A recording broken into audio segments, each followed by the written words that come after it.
What's up, everyone? Welcome back to another episode of the Double Doors Podcast. I got my haircut. Finally got all of that gone. Liam, you have not gotten your haircut, even though you said you would. Pre-Katowice, that was the last time I got a haircut, and I feel like it's coming now. You know, it's just to get out of the house to actually get myself doing No, that. that's how I felt. I had to do some stuff over the weekend, and all of a sudden it was just like everything was going hectically, and I somehow found like 30 minutes of time, and I walk in there, and I was like, yeah, I need like a one on the sides and just really tighten it up top, and I had that whole hair, and they're like, I'm sorry, what did you say? And I was like, I have not gotten a haircut in like 4 months. Just don't criticize me here. Just please do it, because the last time I did it was before Brazil. It was that bad. Way. No way. Yes. That's outrageous. I don't think I've ever gone like more than Brazil. I've never gone more than 2 months without a haircut, I don't think. Really? And like I'm a kind of person where I'm patient enough where I think before Katowice there was like 7 people in the waiting room ahead of me, and there was only like 2 barbers. So I waited for like a full-on hour, and then like I got a text. You don't make reservations? You don't have have like it's not really a thing in Ireland. Just kind of more like walk in and wait. Like some places do, but I mean, the place I normally go to. I mean, it depends, right? I guess there's the type of place that you do it. Like there's places obviously here in New York that are just like you come in, you do it. I live. I think it's actually a very interesting thing because I live in Little Caribbean, so it's a very big thing of where it's just like Friday nights, Saturday nights, out until like 11 o'clock, people just are in barbershops, and it's like, oh, like this is like a cultural thing. Like this is crazy. It's not my culture, but I was like, that is cool. You're not part Caribbean? You know, turns out not really. So we have a huge show here. We've got a lot to cover since last week. I was sick, which is why we did not do the show, because I sounded like this. And then before that, we had lots of stuff. But we have really cool things happening, such as Source 2. Source 2 going on. I don't really know what to make of all of this, because I feel the problem is I lived through the Norse and like the 2's era of when they were all like, Source 2's happening. Source 2 is coming any day. And I just am now at the point of where I was like, I don't care. You know? Is that bad? I don't think it's bad, but I'm kind of in the same boat as like I'll believe it when I see it. Like I'm kind of like it's only been a couple of days of these rumors and stuff, and I'm already kind of sick of it. Like the baits are kind of like just really weak. Like, it's so bad. It's not even baits. They're just like they're bad jokes, and I make bad jokes because this is my entire shtick, is just being terrible. Yeah, like I'm a more believe it when I see it person. Like when I saw the Richard Lewis article about it coming out end of this month, early April, and I'm pretty sure in the article it says like April 1st, and I'm like, God, April 1st. I saw that too, and I was like, there's no shot. Could you imagine if they drop it on April Fools? I like refuse to do it at all. So I don't know. I can't. All of it seems weird. A lot of it seems like, is there going to be a new game? Is it actually just Source 2? I think it's just Source 2. I don't think it's an actual entirely new game. I would be shocked. It feels like if they're like, hey, we're going to start an entirely new game, the beta comes out now, it feels like the wrong way to genuinely handle it in terms of like, I don't know, just like a release structure. But again, Valve is weird. Valve is stupid. Or they're difficult, not stupid, just difficult. I think in terms of like the expectations in the community, it's a difficult one, because I think Counter-Strike community is very finicky. Like we saw happen when 1.6 went to Source. Yeah. People who like took sides. There was factions of like who's going to stay in which game. Like some people were 1.6 until it died. Some people went over to Source and then went to Go, and some people went from 1.6 straight to Go. It like I genuinely think it's just going to be CS:GO on Source 2, but I could also see a world where it could be It could be Counter-Strike Source 2. Like a follow-up to Source, the original one. Because think about it. That would be the funniest thing. That would genuinely be the funniest. In terms of naming, it makes sense, though, when you think about it. That would be the funniest name ever. And just like, I hope it's still on like the actual Source engine. It's not on the Source 2 engine. It's actually just on Source, but it's just called CS Source 2. It would be so good. I would like not even be mad. I love that idea. That's an April Fool's bait. That is an April Fool's bait. But in terms of like what I actually want to see in it, I'm not too sure. Like I've been playing CS:GO since 2017, 2016. Like it's one of like the most perfect, well-rounded games. Like we all give out about things, but they're the most like minor, finicky things like map pool and stuff, which can be changed. Yeah. Like in terms of the actual mechanics itself, I don't see anything wrong with it. No, and I don't think there's anything like I don't look at the game and I go, you know what, we need different mechanics in it. I don't look at it and say like the physics are messed up. Like I really don't see. And here's the problem. Maybe I just don't genuinely know enough, but I don't look at it. I think the biggest thing that I would look at is like, hey, that what is it? There's the article or there was the Reddit post that was like, hey, all of the like the different terrorists and different things, they're on the different maps, they have different hitboxes, and these are different from this, and they transfer from map to map to map. That should just be standardized. Yeah. And I think if it is standardized, I think that it would be better. That's something, but like I don't see that as a source 2 problem. I don't see that as like we need a new game. That's just a selection thing. There doesn't seem to be a lot of things that I look in there and I'm like, "Oh, we need to reconfigure the game." It just I look at it and I go, "I think we just need to have these minor quality of life updates continuously that are good." Like I don't know. I don't think that there's like major problems that Source 2 solves, except for like, I don't know, what the updated tick servers? Sure, but like it's not a killer for just the casual gamer that keeps playing the game. As we see, CS:GO has like broken the record for the 5th time in like a month for the most concurrent players. Like it's still very popular. We're still a very big, vibrant game. What do we think really needs to be created that is causing a retention problem or causing a competition problem? I think the biggest one, like you said, I always view the game through the esports aspect. Like in terms of the mechanics itself, it's always been like very well rounded. Like you can see the skill ceiling is incredibly high, like with the mechanics that they have currently. So you don't want to mess with that for the esports side. I guess when you look at the casual side, the big one, like I haven't played matchmaking in years, but people give out about the matchmaking balancing. Like I see tweets all the time of like a silver Yeah, team coming up against like a global like it means nothing to be global now. Like global now is like face at level 4, which is like nothing. right. Like the skill ceiling on face it's way higher because more people are playing that because it's much more balanced and it's just a lot better with like you said the 128 tick and the matchmaking's a lot more balanced. Like you still have problems with Smurfs and stuff, but like cheaters, you don't run into like any cheaters really on face it anymore. Right. It And yeah. yeah, and in terms of like the mechanics, like we saw when Valorant came out, I think it was Sean Gayers did an interview, and he was saying the reason that Valorant pulled him over was because the mechanics felt more closer to 1.6, which is what he was used to. But I don't think you have that problem anymore where no people will be looking at CS:GO saying like, "Oh, I miss the good old days of Source 2 Yeah. or Source when you could like bunny hop everywhere and like or 1.6 where it was a lot slower." So I think I It's funny yeah, because I think I look at Valorant now and I go, I think I got some like weird heat for it because I was responding to someone. I forget who it was. And I basically made a tweet that was like, Valorant actually ended up being good for the casual CSGO user base because it brought more people to the game itself because Valorant got more people into an FPS. So the casual user base grew because people were like, "Oh, I kind of like Valorant, but I don't really like it. This seems really complicated. What's a Call of Duty type game or what's a simpler type game?" And it was like, "Here's CS:GO. It's so much mm, simpler. It's also free. You can play it." Now, did it change the competitive scene? No. And I so do not believe that any new edition of CS:GO or Source 2 will change the competitive scene of Counter-Strike unless there are massive inherent branding changes to the game. It makes no sense to me. No organizations are coming back because it's an updated game. Not the money is not coming back. We are in an esports winter. We are entering a global recession. Interest rates are going up. Money is not coming. VCs are realizing that they were lied to for years upon years back in 2016 to 2018 about how much money and revenue you can make in esports and how big the global market was, and they just are realizing that, hey, unless I'm already having millions backed into me and I join one of these big franchise leagues, I'm not getting in.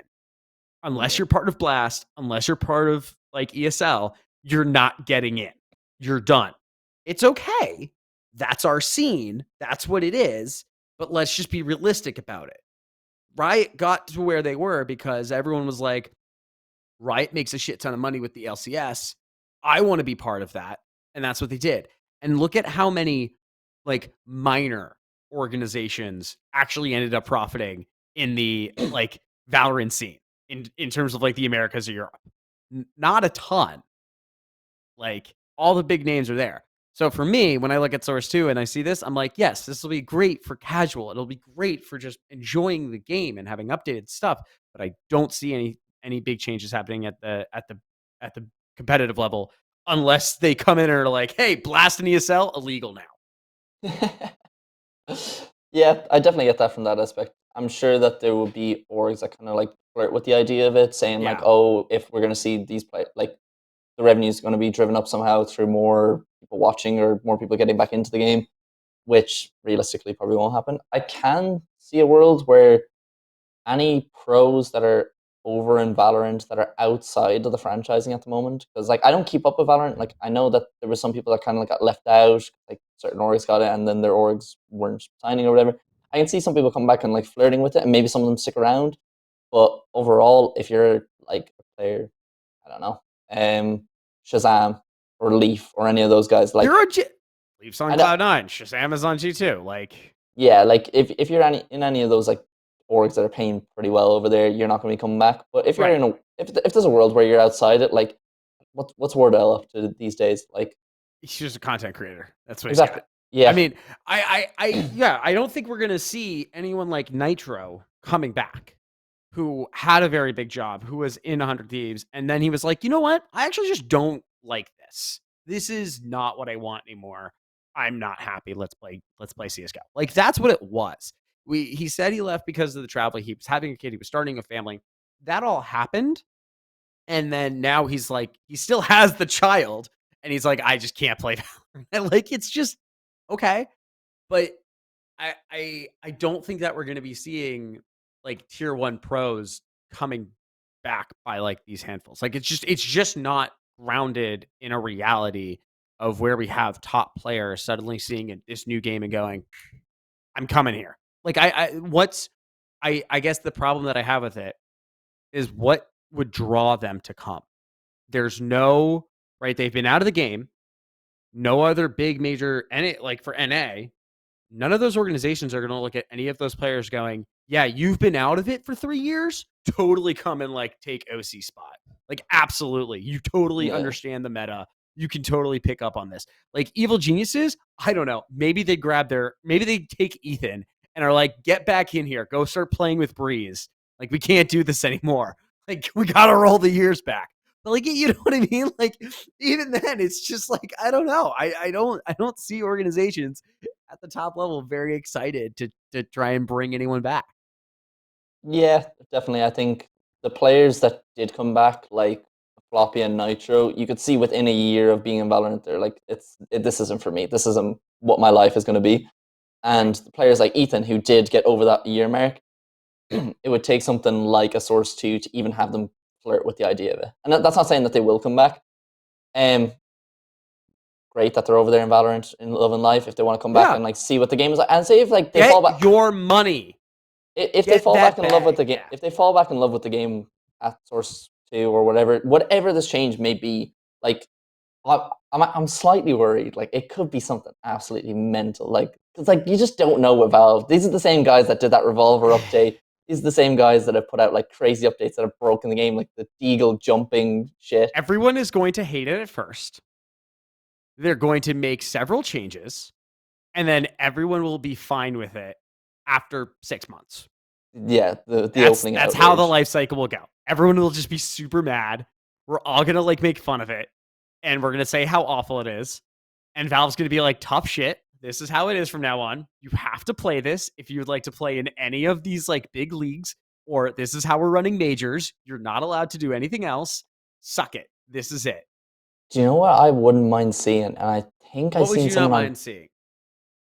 It's I don't know how people feel about this because it's from all those rival games that we always like to shit on and say like, oh, it's baby games, whatever. I don't listen to Battle that. Pass, as in like, and that money goes towards the majors, as in the same way Okay, as Dota with the international. but why? We don't we have stickers, we have this, we have that already gives a ton And of money. We have the cases, we have the skins, we have like so much other ways that Valve makes money. I don't feel an overwhelming need to give Valve more money. I don't. No, Okay. but if it goes back into the major, like, so the major's been $1 million for how long? Like, they gave it 2 million for after COVID, but that was because we missed so many majors before Yes. that. So the only reason Dota 2 is renowned in this community, in like the esports community, is because the fact that everyone looks and says, "Oh my god, the international, $35 million, that's insane." You look at the rest of the circuit, it's fucking dog shit. Like, no one gives a shit about the rest of the year. It's just the international. But could you imagine CS:GO with having But the that's circuit that they okay. So do? that's a very good point. No one gives a shit about the rest of the circuit. They only care about the international. When you make it so big, when you make it so that nothing else actually matters, and all you're focusing on that is you actually kill a scene that looks vibrant for 80% of the year. You don't want to do that. Counter-Strike is a 24/7 business, is constantly happening. You're constantly doing things. By making it into a one single event that only really goes on for a month, you are first of all, you kill my job. You kill your own job. We would not have jobs. It would be over. There's no way that you could, if the interest all dries up out of ECL, out of any of the pro teams playing any other leagues, like, the events won't matter. People won't tune in. People won't care. You need to constantly care. And by not overemphasizing the majors, by allowing them to be the penultimate cultural event, not so much the money, but a penultimate cultural event, you're allowing them to be a breathing part of the year-long calendar that continues to be a 24/7 event. And that's my Yeah, argument, that the TI with the money is a problem. that is fair enough. I just, yeah, You just maybe want to that. give everyone money, which I agree with. No, because I want to see the major actually go up in terms of the prize pool. Like, I think it's been at 1 million for so long. We see Pro League is basically like 1 million at the moment. Like, Pro League Pro League's, Cologne and Katowice are. they're all like either 1 million or close to 1 million. Like, Pro League is 855K, I think. There's other tournaments, like, remember WESG back in the day was like 1 million, and It it was just, was. they never paid it, but like they said it was 1 million. So here's what I will say. Is that okay, the start year is, I'm using math live right now, inflation calculators. What we have is that to today, $1 million, actually it was 2016, was the introduction of the $1 million major prize pool. It was $1 million in 2016, is now worth almost 1.25 million in today's money. So I'm not actually going to lie to you. Raising it to 1.25 wouldn't be super opposed to it. Keep in rise with inflation, baby. And they should always do it in $250,000 increments. So we'll see you back in 2030 when it's 1.5 million. Yeah. But I mean, like you said, that we have stickers as well. Like, a lot of money goes in with stickers. Like, ESL, it's not their game. Like, they've obviously made their stay in it. Like, Cologne was $1 million. Cologne was the same price pool as the major, which we put the major up there as this is the world championship. So, like, we were completely off tangent to Source 2. We are. But that's what I mean. Like, if Valve want to make changes to the esports side of it, then make a change. And I mean, but it is part of the Source 2. If this is the opportunity for rebranding, I think a lot of people on Twitter have already said it, but changing it out of terrorists and counter-terrorists to offense and defense, or just completely removing the language of that, would help for branding. Trying to get it to be better branding so that entities can feel safe jumping in. In America, you have a number of traditional sports teams have esports arms. Getting them to enter would be great. They're like some of the, what is it? Dignitas is partnered with like the Sixers. They have their own like 2K one, Golden Guardians. They have the LCS slot. They do some other stuff. They have fighting games. It's like, why don't we? There's no harm in it. There's no harm in changing offense to defense and terrorist to counter terrorist. There really is no harm, and we should look to making this the best brand that we can to invest and continue to have more and more entities trying to be a part of it. And that would be my biggest wish for Source 2, is that we can better brand ourselves. Yeah, that's completely fair. All right, let's move on. We've got a lot to go through. EPL, ESL Pro League for so far. To nobody's surprise, Evil Geniuses went out last. They have had one win in the longest time. This organization needs to have a big reality check. They're also in the news because they have had a lot of misconduct allegations going about the treatment of one of their LCS players. I unfortunately have tried to read and not comment as much because I have no clue what the good timeline is or anything on that. There are plenty of pieces that are out there. His name is Danny, and apparently he was mistreated by the upper management staff, which is another black eye for this organization, which I am slowly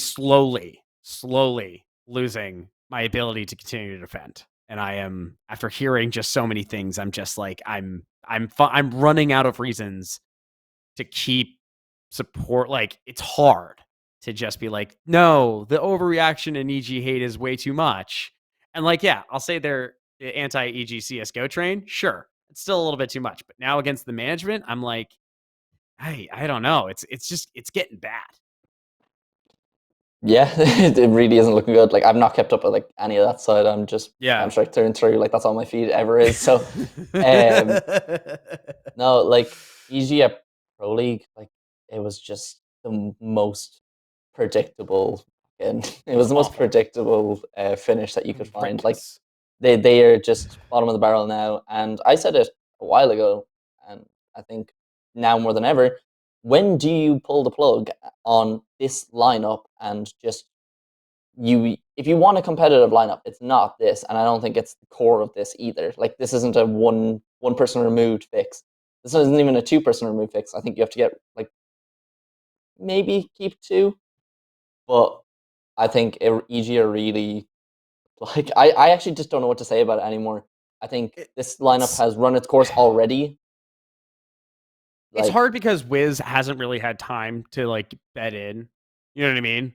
Like, that's the problem, is that Wiz hasn't had time. And I think the adjustment for Wiz to go from a tier 2 level to the tier 1 European Counter-Strike was so harsh on him for a team that already has changed so much, that I think it's been tough. And I don't want to say that like Wiz sucks and we don't want to write him off, but unfortunately, like I don't know how much time in terms of like EG, like we can reasonably look at them and say, yeah, you guys still have time to like mature and grow. Like, you expect there to be like some bumps and you expect there to be like some growth, but there's been none.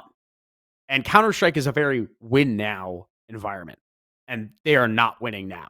Like, 2-0 to Cloud9, fine. I will accept a 2-0 to Cloud9. The way they lost, though, was by barely even getting 10 rounds. They got like 4 and 6 rounds. Come on.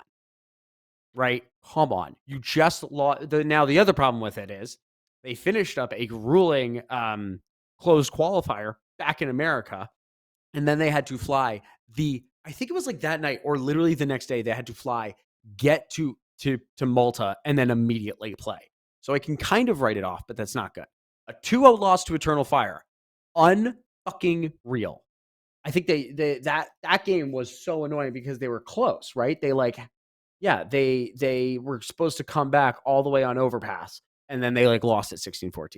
And then a 2-1 loss to IHC. Just you cannot do it. You cannot do it. You have to be better. And that team is too good to be performing like this. Yeah. This is also the Eternal Fire team, like it's the core of the Eternal Fire team. A couple of changes that they beat at Pro League Season 16, where we're all saying, oh my god, Evil Geniuses are actually showing something now. Yeah. And this is how they're playing against them now. IHC replaced Score on a whim after like a week after this game. Like, they had a great performance at Katowice, but still, we're going to get to them. Complexity had a great performance at Katowice. Clearly doesn't mean shit for the next tournament. So I do feel a little bit better though about Complexity, because them losing to Movistar Riders, I was like, this is a fucking joke. And then Movistar qualified, so I was like, all right. They still trolled against Big. So. They did. The loss against Big, just very upset. And I can imagine, I mean, the player, I think unfortunately we saw some of the players really also taking it very hard because they were on top of the world, right? They had done everything right. They had been crushing it. And I think all of a sudden a huge, massive reality check was not what they expected. And that obviously is wickedly tough. So that's obviously hard. And I know it's very funny. We're having like two different feelings here of like, yeah, what the fuck is going on with EG? And it's like, oh no, you poor Complexity. It's okay. But Complexity it's like, have shown glimpses at least. yeah, EG have shown me absolutely they've earned nothing. my sympathy right now, Yeah. unfortunately. Because you can see that was the point that I was going to make on EG is like, you can see that the pieces are there with Complexity to the point where like Floppy's going through a real run of bad form, but you can see that he's in an environment where he's going to get better. And like, these are the same players that were getting shit on this time last year. Yeah. When they had Junior in the roster. But the core of the four that were getting bashed out every single game, you could still see that there was something there where in a year's time or in a few months' time, they're going to come to grips with Tier 1 EUCS. And with Evil Geniuses, I don't see that happening. I like Hex and I like Wiz. I think they're two for the future. But with the environment that they're in now, there is no way that they're going to be competent Tier 1 pros in EU within the next year. With the environment that's going on at the moment, I don't think that team is set up for them to improve. And I think that they're just going to continue to get bashed out. But on Complexity, they really did flop in Pro League, which is really, really disappointing because I'm sick of the flash. There are flashes in the pan, which is annoying because like they had Pro League last season, made playoffs, and then you bomb out at the RMR. Fine. You have Katowice this time. You're a game away against the major champions from going to the playoffs in the Spodek Arena, which is huge, and then you bomb out of Katowice. So, or you bomb out of Pro League, sorry. So it's all about consistency with Complexity. They do have the pieces. There's no. Here's the thing: they could have finished last in their group too. I don't think we're actually. And I was right, and I was on when I was probably too emotional at 6:30 in the morning on Twitter, complaining about Complexity. But that was a horrific game. That was fucking horrific from them. They led that game against Imperial. Imperial are so shy. That's the problem here. You are a top 15 team in the world. You should 2-0, or I will let Imperial have a game. I will let them have a game. But you should not have that going to Overpass, one of your best maps, and you are going to triple overtime where JT and Jason Lake, which, by the way, I'm loving the Jason Lake like renaissance coming back to the Counter-Strike team. Like, actually loving it. It's great to see him back. But he turns off the stream at the 1v4 because JT's up. I would have done the same. He pulls out a 1v4 to win, and then they win and then what? He does it like later with him and Halzerk in a 2v5. It's the dumbest ways. They did not win that game. Imperial lost the game. And they should have gone out in last place, and it's frustrating because we know they can be better, but for some reason, like, I don't know what's happened. Maybe it's too much time away, but it's not clicking for them right now, and they've got to figure that out. Yeah. Also, shout out to our boy, former Rugby media writer now, HLTV, Nero. When we were talking about it, he's like, Complexity at Katowice just was not sustainable because it was just Halzerk winning clutch after clutch after clutch. And then Imperial, you are bailed out by clutch after clutch after clutch. Yes. So, which it makes Complexity exciting to watch, but sustainable is actually the key word in that, which it's not. He also wrote a very interesting article where he was talking about the teams that saved the most, and it clearly showed that Complexity were one of the teams that saved the least. I've watched them play so much. It's so obvious from there. Yes. It's just, they don't save. They try every fucking time, and sometimes it works and sometimes it doesn't. And you know what? Like, fine, but the problem is, like, you're getting to a point where it is becoming this unsustainable thing. And when it doesn't work, and when the logic goes against you consistently, it shows just how badly this team can get exposed. And that's why sometimes they can lose so badly. When we saw the big game, we saw them convincingly win that first map. It was Big's pick, and they were on their way to winning the game, and they just shot themselves in the foot because they continued to play on the same way as if it was this sustainable thing. And you're right, it's unsustainable. It is. I fear sometimes that they play so much so like they can always win absolutely everything. And sometimes they need a little bit of not playing to not lose. That might help them if they just play a little like that sometimes, you know? Yeah, like the sustainability of, I think it was the Vertigo game against Big. I was Yeah. watching, like, they lost the site with 1 kill. So it was like a 4v3 in Big's favor. And it was just no util, just 3 of them bombing up ramp, just praying that they win every aim duel, which, like, I like, it's exciting, but it is stubbornness in the sense of, like, you really, really do need to call some saves. And, like, well, it's a good transition into the next one. Stubbornness in terms of calling. The hardest part is also this. It's incredibly concerning on their CT sides right now. I don't know what's going on, but their CT sides have looked weird, awful. The big game, they had an amazing CT side on Vertigo, but if I remember that correctly, like they had been getting bailed out. They had just been able to kind of have advantage of timings and stuff like that. It didn't look like overwhelming convincing CT side, but it when you look at Ancient, you're up 10-5 on T side. Like the comebacks for 10 being up 10-5 on T side Ancient is like 3%. Or I think it's like actually 7%. And they had just lost like the 2 days prior against Movistar when they were 10-0 up.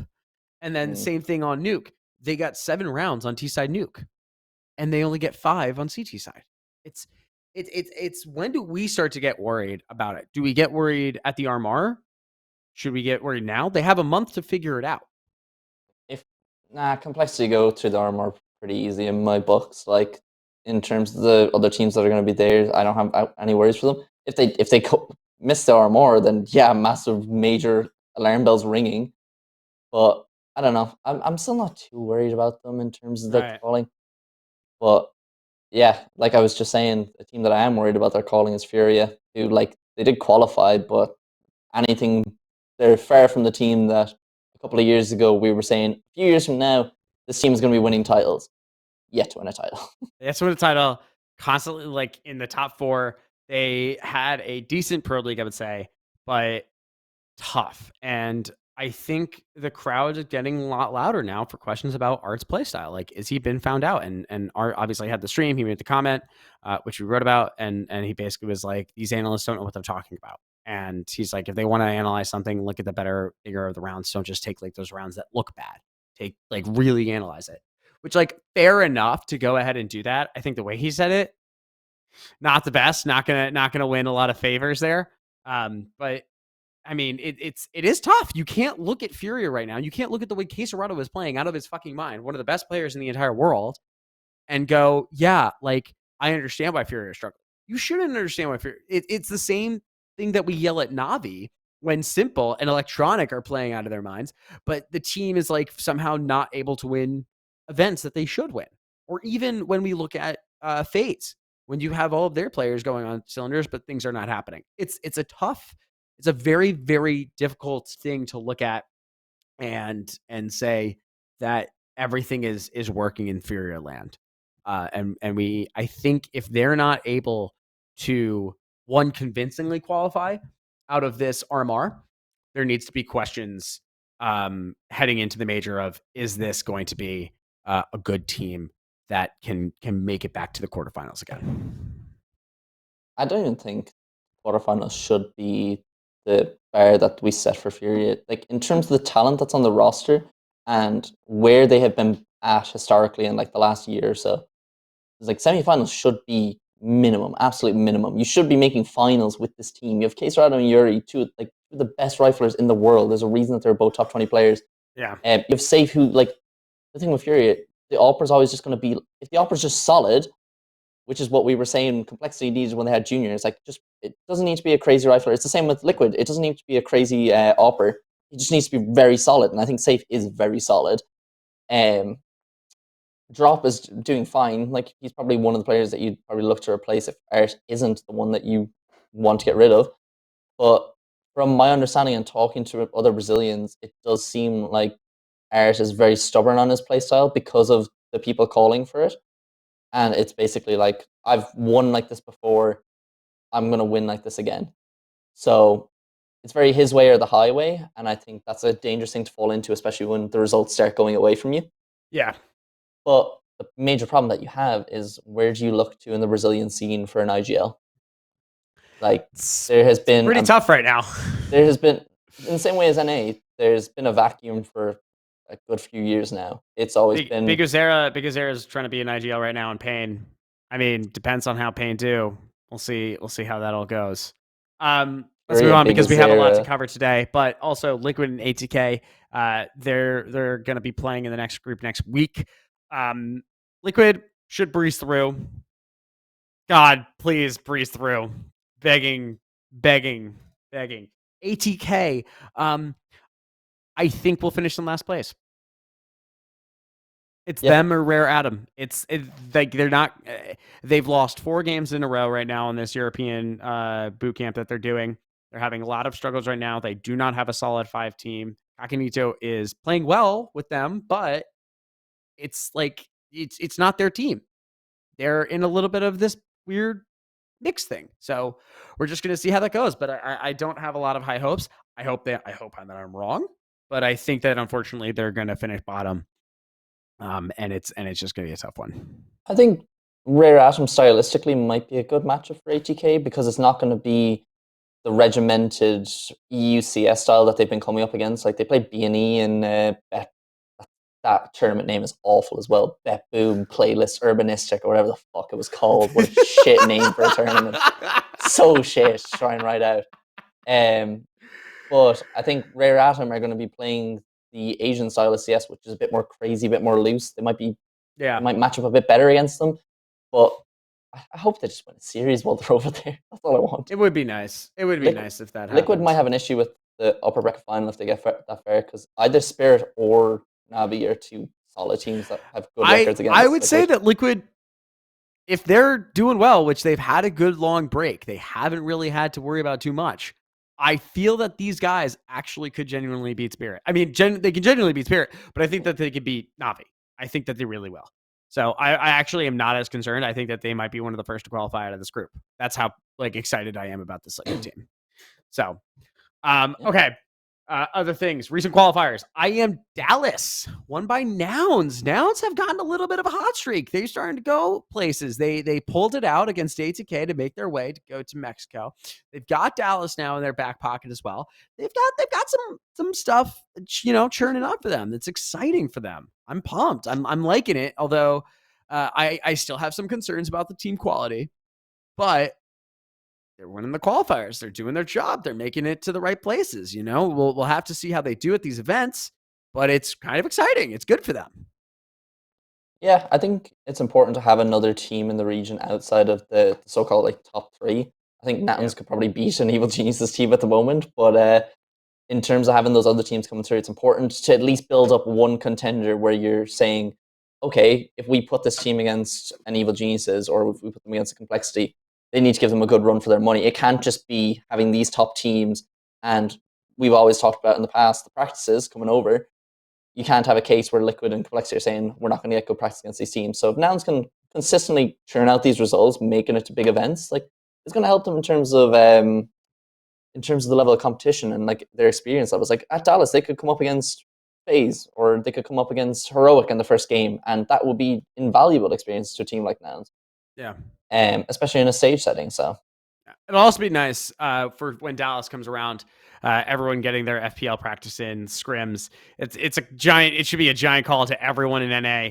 Get your scrims in. Try to get as much practice as you can. This is going to be very important for all the people there.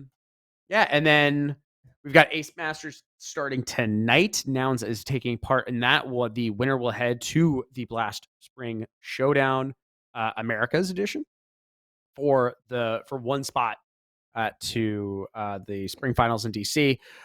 You are going to have they're going to be meeting Liquid, Complexity, Evil Geniuses in there. You're meeting Furia, MIBR, Pain, all the big names are going to be in there. So it's another good chance. It's another good experience kind of booster there. Get some more things in there. I think Nouns are easily one of the more favorite teams. One had to pull out, so Mythic is headed in there today. And as I talked with Mythic, and I asked them, what are your thoughts on playing this event? They go, yeah, if Source 2 drops, we're quitting the tournament. I'm not even joking. Literally, Flom was like, I will forfeit immediately and focus on content if Source 2 drops. I was like, great. Sounds about right. Solid. Great. Yeah, I think any other thoughts about that competition? Yeah, I think it would have been a lot nicer if the fucking NA teams didn't bomb out of spring groups the way that they did, because it would be a lot more open of a playing field where you don't have to worry about coming up against the Liquid, you don't have to worry about coming up against Complexity. You get a best of 3 win over a Pain or an Evil Geniuses, and you're really kind of pushing for that last spot. It's unfortunate the way that things went, but in the same sense, experience is invaluable when you come up against those teams, albeit it will be online, so probably not as much pressure as it would have been if they made it to Washington. Yeah, and Washington will be fun. I'll be there for a few days, which is very exciting. I hope that we have an American team there, because if we have a Brazilian team there and that's all I get out of an event in America's capital, I will lose it. I did check where the event is. It's like it's across the river. It's not even like fun downtown DC. Like, I've got to take a subway and I got to go far places. I'm not super amped about it. So bad. Okay. Other things. We've got the Challenger, ESL Challenger Melbourne NA. So ATK are invited. Maybe Nouns not the favorite. I totally have missed this invite, which is bad because I probably wrote the article announcing it. I've been churning out like so many things and qualifiers and announcements. If you have it up, or if producer Martin can have this up for me so I can like understand what's happening here. Let me see. I'm looking for it. Like you said there, with ATK also being invited and having Nouns not as the favorite, I disagree at this point. I think that the way that things have gone for ATK has been real unfortunate. Like, we've seen Pluto get cut. We've seen Fady just decide not to come back, even though initially it was supposed to be just a temporary thing. It seems like a revolving door of players, which is unhealthy for a team as it is. Nouns did have a revolving door of players for a little while, but it seems that they've kind of settled on this 5, and Merky's really kind of found his role within this team. He was one of the highest rated players at the close qualifier. The close qualifier that ATK didn't make it out of. So I'd put Nouns over ATK if it came down to it. Okay. All right. So yes, so it is Nouns and ATK are the close qualifier events. HLTD does not have it yet, so I will make sure that I send out that database update in our group chats. Get that fixed. I don't know. It'll be interesting to see, especially the teams that will be around there or trying to focus on it. Complexity is going to Melbourne, right? They're direct invite, yeah. Yeah, they got a direct invite there. MIBR said that they didn't want to do it because there's going to be a lot of travel from IEM Rio, because Melbourne is happening like literally right before the major. So it doesn't make a lot of sense for teams that are going to go to the major to do this.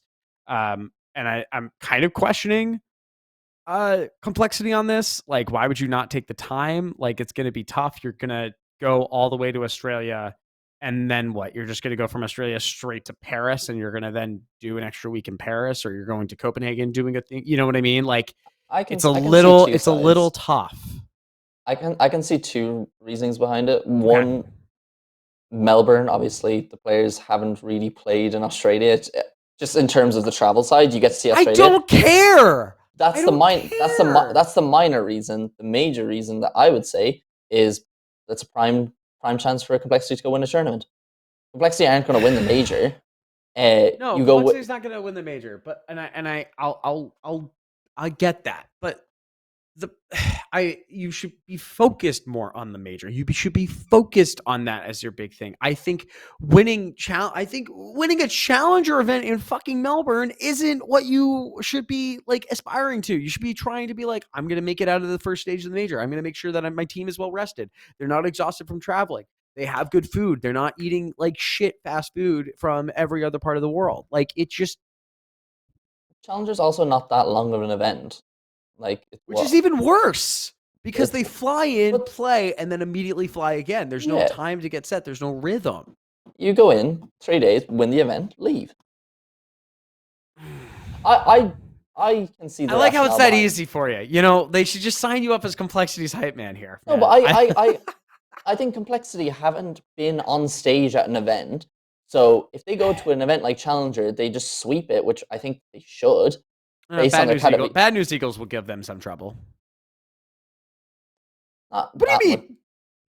No, Bad News Eagles are fine, but Complexity are a far better team than them on their day. So it depends what Complexity you're going to get showing up. If Complexity Katowice, they sweep that event, in terms of... I'm being dead serious. No, I know. I agree with you. Outsiders went and won a Challenger just before they won the major. Like, Challenger events, like, do a lot for the confidence. And I think a Complexity team that missed out on the Spodek, haven't played on stage. Their EPL Playoffs was in front of fucking DreamHack Open Malta with their shitty hotel chairs, the way that they set it up. So I think going over to a Challenger event where you're going to be playing on a big stage against solid teams, you go win that, confidence is going to be through the roof. So I perfectly see the reason why. Right. I don't know. I like my team well rested. All right, let's move I like on. them winning ECL, events. ESL or ECL. We've got Pain and MIBR already qualifying for the playoffs. They are 6-1. Strife, Nouns, EG Black, and ATK are in the playoffs, while Detonate, Timberman, Limitless, and One are all seemingly still in contention.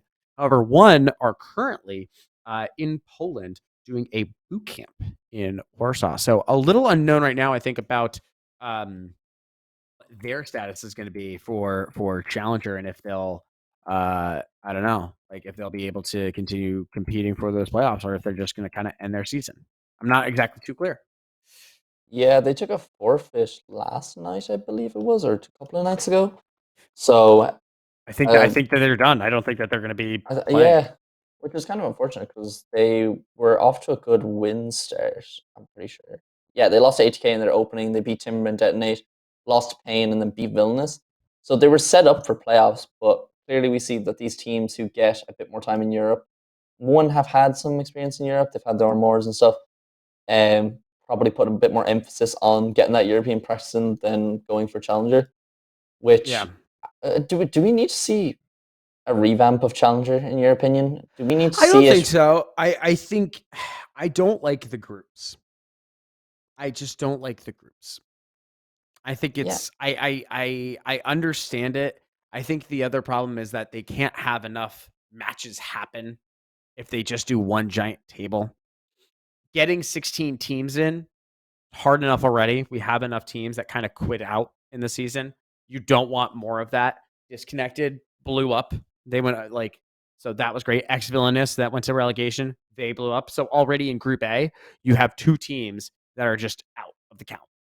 And it's like, great, awesome. Glad to see that we wasted people's time. You know what I mean? It's like it's tough. And then in the others you have in one group you had MIBR, EG Black, Strife, and Nouns. Those are four incredibly solid NA teams. And then in Group A, you have Pain, ATK, Los Plus One, and Detonate. I'm putting Los Plus One below any of MIBR, Evil Geniuses, Strife, or Nouns. And they're third in there. It just, I don't know. Sometimes the balancing can get really weird. But regardless, playoffs are coming. Sometimes I feel that the season is too short. I don't think 7 games is enough to determine teams that get to go to playoffs. But we're not able to run longer seasons just based off of history. So it's a lot. The thing that I'd say on it, I don't get a chance to keep up with ECL games as much because of the time zone difference. I can't stay up till 3 in the morning. Yeah. It's rough. But the thing is, when I look into the results and I see different parts of it, the news around it always seems to be this team's dropping out, even though one, they were in prime position for playoffs. What's their incentive to stay in if they get invited over to Europe? The end of the season doesn't seem to be incentivized enough for teams to actually stay all the way through, in my opinion. And it just seems... I think for some of them, they already realize the writing on the wall, and they kind of give up. And they're like, it's not worth it for us to play playoffs. I don't think they look at themselves and go, we can totally beat Pain. We can totally beat all these others. Which I will say I kind of agree with, because they just dropped their, Nekas came back and they made a roster change. But it's not a great mindset to have. They should be always competing and always doing these things. And I agree. I can see where you're going. It's frustrating. Yeah, because with ECL, it's like it's the top division, and obviously Pro League going on at the moment is the big one in terms of league play, even though it's not a league anymore. Yeah. But formerly it was the league play, that was the pinnacle. The teams that are in ECL are also competing in Pro League, so there's no incentive for them to get promoted into Pro League. It's just the cash prize at the end. And if you're a salaried team, you're not really going to care that much about, like, it's not like it's life or death for you, or this is going to pay your rent if you're a salaried team. So what's the incentive keeping these teams playing ECL? It sometimes it feels like glorified practice. Yeah, and it's tough. I think that I think that's kind of the problem that I'm facing, is that like I would be much more interested in a team from advanced that is able to like make a great run. Like Limitless. What a good team to go ahead and make a run, but they go 3-4 and they're already immediately like they're gonna probably they might survive. I will say this. They probably will survive because X Villainous is not headed there. I think Mythic is the other one in relegation. Like, we'll see. But I don't know. It's tough. I want to be more excited about it, and I'm just not. And I don't know how to solve that problem. I think you have the same problem in EU as well. When you look at EU Challenger, what's keeping teams playing it? If there's all these other tournaments like CCT, teams Well, that that are, one doesn't matter. Really, that one doesn't but matter because they but have so many other top tier yeah, competitions. Doesn't really qualify them for anything. Doesn't really do much. NA has ECL because we love a league structure and we love this, and we don't have any other tournaments, and this should be it. But for some reason, we're now continuously struggling, and then I don't know what the good answer is. There's a comment in chat that's saying that the return to the old format of doing the two BO1s, and I kind of agree with it a little bit. I think the problem is that people want to know when you're coming away if you win or lose. Splitting a series seems like a tie, and people hated that from the old Pro League thing. I never saw the problem because I enjoyed it. I thought it was cool. I thought it was good, but I don't have the right answer right now. But it would be interesting for us to look at the off season. And it would be interesting for us to look at that and be like, how can we make more people care? How can we care when we're the ones that cover this region, when we are supposed to be caring so much? How can we get us to care more? How can we get us to be watching these and doing the following along and making sure that people are invested and interested enough to see us pushing through? do you know what I might actually suggest? Let's go for it.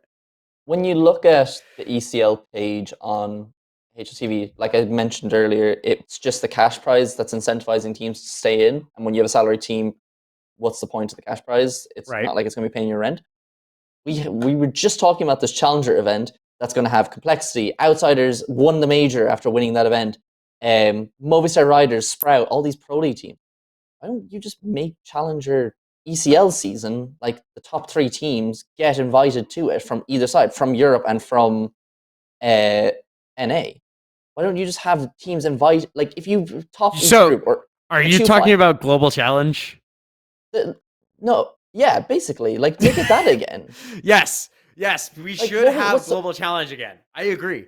Global Challenge should be a thing, and it's sad that they got rid of it, but we should have Global Challenge again. It was incredible. Global Challenge was beautiful, and if we talk to a friend of the show, Darth Mike, he will let you know how great Global Challenge is. He loved it, and I did too. It was a cool event that they did, and it got good teams to get experience, and it was like winners would go to Pro League. And I genuinely think that if you had like some runners up here or something that was like, you can go to Global Challenge, you can go compete in the slam, it would get more people to do it. And it would When be did they very stop cool doing to Global see. Challenge? I think it was pre-pandemic. Or Yeah, was it? Yeah. I remember because when I was living with Mike, he went to one, and I know that he was excited because Henry G was there. yeah, just make Challenger Global Challenge. It makes too much sense, because the people that are watching Complexity don't give a shit about Challenger.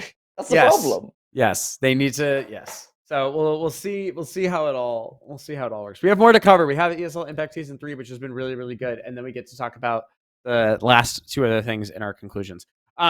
Challenger ESL Impact started Season 3. We have the North American started. We've already had some news already happening right now where Enigma Galaxy has already lost a game for the first time so far. This is pretty crazy. Who did they play? I don't really have any other comments. I don't watch European Impact. So they lost in overtime and in 30 rounds. Mirage. That is crazy, actually. That is the way it's going to happen, though. There's no way that they're just getting bashed out. Oh, yeah. That is pretty insane. Anna had a pretty solid series. 23 had an okay series, and then the rest kind of looked like they didn't show up. NIP Female are not the team that I expected to beat them, in all honesty. Same here. I would not have expected that. I mean, I would have expected a Furia to do it, but Furia is going to look extremely different as Olga has moved to an Asian team. I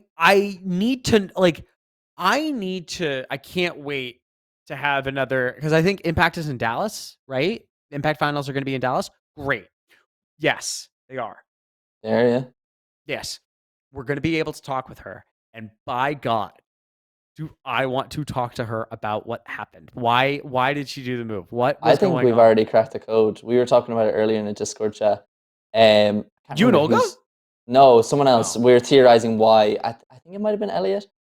I can't remember who else was with us, but I'm stealing this from them because I didn't even think about this remotely. HSG Female, the team that she signed for, yes, were at the closed qualifier for the Asian RMR. This could be her route to the major, because it's easier to go through the Asian region. She's not going to be playing on a top Brazilian team anytime soon, like unless imagine minus drop plus Olga. So the only reason, and it's true, the only reason that the Furia female team could not go to the North American qualifier or the South American one was because because Furia was already going to be a team entered, so they could not allow them to go and enter as well. That's how crazy that. So yeah, I mean that's not the craziest idea, but do we think that this is her avenue back into a men's team? Not back into. Do we think it is her avenue into a men's team? Do we think it is a avenue for her to be put into a position where she can compete at the upper top level on a mixed team, on a co-ed team? So apparently, with that close qualifier, they subbed out two of the women's players for two men, and that's why they were at the qualifier. I think that's how they made it into it. So God, okay. This is. I'm just going off. I haven't actually looked into it fully, but see, that's the thing. We talked about the major earlier in terms of the prize pool and stuff. Culturally, it is the big one for everyone. Yeah, always is. Yes. Like when I talked to DJ with after he left EG, he was like, I don't have much more time playing. I want to go get my sticker in the game. The impact that it has across as a player is the big thing. So it does make sense when you look at it, if HSG, because the Asian region is a lot less competitive. Right. And if you have HSG already going to the closed qualifier, I think they finished last in the closed qualifier, but it was, I think, an 8-team closed qualifier. So if you had Olga, massive firepower update. So I can see a sense in it. The communication is going to be a fucking nightmare, I'd say. It's going to be weird. It's all of it's going to be weird. Today also as well, EG signed Licious. 7licious. Is it 7licious or is the 7 supposed to be an L? I'm going to say it's supposed to be an L. I think someone said to me it was 7licious, so either way, EG are signing a Swede. EG are going international, so EG Gold is no longer just a full US team. It is now an international team. EG Gold have been not good in North American Impact. They've been struggling as well. They didn't even make it to Katowice, as the unsigned team Saints actually did it. And now Saints have already made multiple roster changes as well. So we're having a good time in North America with our women's scene, which used to be one of the most dominant in the world. And now they've come back down to earth just where our men's scene is. So that's always nice. We like parity. I think that's important. They were our U.S. women's national soccer team, and now they're actually just the men's team. So I don't really have any other good thoughts. I don't know, unfortunately, who this player is. I'm excited to see. Hopefully, the international might be a good avenue for this squad to continue to develop, and maybe they can get back to being more competitive on the domestic and then international scale. Any thoughts? Yeah, I mean, clearly she was the problem. NIF Female just beat Enigma Galaxy, and she got benched from NIF Female. So. Oh, she did. Oh, she was on the female. Yeah. Oh wow. Well, that's. I don't know how. Kiyashima, the problem. Oh God. Yeah, Oh no, God. that's pretty much it. All right, and then finally, Detonate signed Chimkins, which was a unsigned female CS:GO team. So now they're also as part of ESL Impact North American League, which is very exciting that you have Detonate, which has been what I thought has been a struggling organization, but I guess they have an academy team, they have a women's team now, like they're really expanding. So credit to them. Let's just hope that it's not, an overspending of resources and an over allocation that unfortunately ends. I mean, let's be honest. I mean, they're a CS:GO organization. They're not really huge in any other things. I don't think that they have necessarily massive backing. So all of it does seem like kind of a risk, and I'm a little concerned, but we'll see how it goes. I'm gonna hope for the best, and I hope that only good things happen. Yeah, I don't think they probably were demanding the most outrageous salaries. I don't think many people in NA are demanding the most outrageous salaries, so it's good that they have it spread across where they are able to afford it. Yeah. But yeah, it's always good to see teams getting signed and starting off with a good win over EG Gold. So not really much more else to say on that, to be honest. All right. Well, let's get to our last two things, which we should talk about. Gary is unbanned. Apoka is unbanned. All the thing. Gehi, right? And even say Gehi. Gary. I say Gary. It's Gary to me. He knows. Only his true friends allow him. Oh yeah, for sure. Yeah. That was close personal. Anyways, so was it Toho got unbanned? Tohyo. Also now on NIP Female as a coach. Yes. So shocker. Actually, it's very funny that is how this is all circling up together. But yeah, Apoka and Gary were unbanned. It was relating to the way that their appeals happened and the way that they appealed. Valve cleared it up with them. We also have confirmation from ESEC that Gary has proved that he did not actually have. He wasn't there for the things that he was accused of cheating. That he literally was not there. So they have proof of that and that. So it's impressive. It really is impressive to see how these guys have been able to do it. And now, because of that, there should be more the second round of coaching bans is coming out apparently, because ESEC and Valve needed to solve the one issue first of these are bans. We believe they're improperly handled. We have to solve that issue first. Then we can go and solve the other issues of the bans. So that way it's not the same problem that keeps going over and over and over. Right? Where it's like the concessions happen, they get banned for certain majors, or they're unbanned for certain majors, right? Because some major bans were not proportional to what the actual time bans were, right? I personally believe that if you did cheat for a period, I would say a period, and if the matrix is 3 months, if you cheated and you're like, hey man, you got to take 3 months off, I'd be like, yeah, you get one major, that's it, baseline one major, and then everyone moves on. You do the time, you move on. I feel like that's personally I can be amenable to that. I understand it's not a great system, but I feel like it'd be weird if you got punished post major. You could totally miss a major, or you got post major could totally not have that impact your major cycle at all, and then come back. Whereas other people, it could impact them based on, I don't know. Yeah. And the more and more as I go back to it, the timing that ESEC had at Antwerp for those was pretty fucking bad. That timing. Any thoughts? I mean, it's insane. I'm dominating the conversation. I'm sorry. I thought it was pretty insane when I was reading about it that he wasn't going to be unbanned until after the second major, the unannounced major of 2023. I didn't realize that it was that long. I knew that he had a pretty short, like you said, he proved that he wasn't there. It was a pretty minor infraction, so I'm surprised that it was until after the second major, because he's already missed Antwerp and Rio, so it would have been 4 majors for that small infraction. I'm glad that they've cleared up now, but like you said, it was only a couple of coaches that have been unbanned. There was 100 banned. Yeah. So I'm sure that there's plenty more going on behind the scenes in terms of the rest of them. I think what's also been a thing about it is that like these coaches that are unbanned, like they're coaches that have overwhelmingly proven this and they've shown it.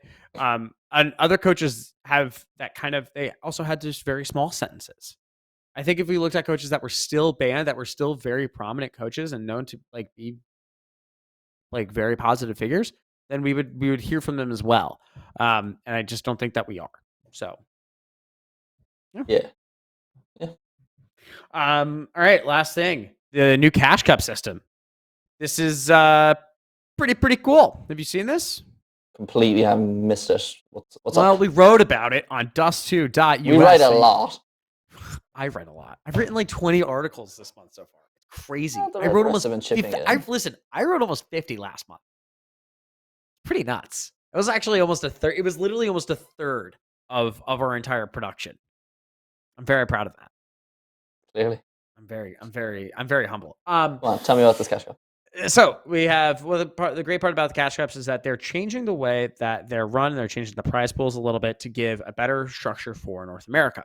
Instead of just having something that it constantly exists and there's no real thing that you look forward to on longevity wise, is that you're having 8 online Cash Cups that will have a prize pool of about $5,000 each. They are also going to be following ESL Pro Tour roster rules because what they're doing is that it's a point circuit and they're going to have a finals. And the finals are going to be a $60,000 finals. And the winner is going to get a spot at an IEM Fall North America closed qualifier.